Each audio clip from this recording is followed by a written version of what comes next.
கொடைக்கானல் மேல்மலை கிராமத்தில் வசிக்கும் ஒருவருக்கு 1,05,580 ரூபாய் மின் கட்டணம் செலுத்த வேண்டும் என குறுஞ்செய்தி வந்தது அதிர்ச்சியை ஏற்படுத்தியுள்ளது.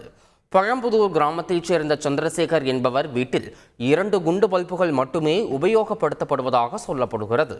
100 யூனிட்டிற்கு குறைவாக மின்சாரம் உபயோகப்படுத்துவதால் இவருக்கு தமிழக அரசு மூலம் மின்சாரம் இலவசமாக வழங்கப்பட்டு வருகிறது. இந்நிலையில் இவருக்கு மின்சார வாரியம் மூலம் குறுஞ்செய்தி வந்துள்ளது. அதில் 9,200 யூனிட்டுகள் உபயோகப்படுத்தி இருப்பதால் 1,05,580 ரூபாய் கட்டணம் செலுத்த வேண்டும் என்று செய்தி வந்துள்ளது. இதனை கண்டு அதிர்ச்சி அடைந்த அவர் உதவி மின் பொறியாளரை அணுகியுள்ளார். அப்போது கம்ப்யூட்டரில் பதிவு செய்யும் போது 2 ஜீரோ கூடுதலாக டைப் செய்ததால் இந்த கட்டணம் வந்ததாக கூலாக பதிலளித்துள்ளார்.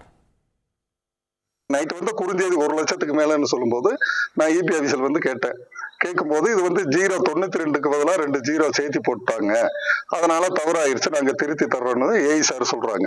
இந்த மாதிரி நாங்கள் போன மாசம் இருந்தே பார்க்குறோம். ரொம்ப கஷ்டங்கள் இருக்கு. இபி ஆஃபீஸ் மூலமா நிறைய பணம் கட்டுறதா தான் தகவல் இருக்கு. 100 யூனிட்டுக்கு மேல ஏறி இருக்கு, வாய்ப்பே இல்லைங்கண்ணா. இதை ஆய்வு பண்ணணும். நீங்க எல்லாருமே ஆய்வு பண்ணணும், அதிகாரிகள் ஆய்வு பண்ணணும். நம்ம அதிகாரிகள் மெத்தன போக்குனால இந்த தவறுதல் நடக்குது. விவசாயிகள் ரொம்ப பாதிக்கிறோம். இப்ப பாருங்க, மழை கூட முன்னாடி மழை பொழிஞ்சு பின்னாடி 1.5 மாசமா மழை இல்லை. விவசாயிகள் ரொம்ப பாதிச்சிருக்கோம். கூலி வேலை மக்கள் தான் அதிகமா இருக்கும். அந்த கூலி வேலை செய்யறவங்க எப்படி பணம் கட்ட முடியும்?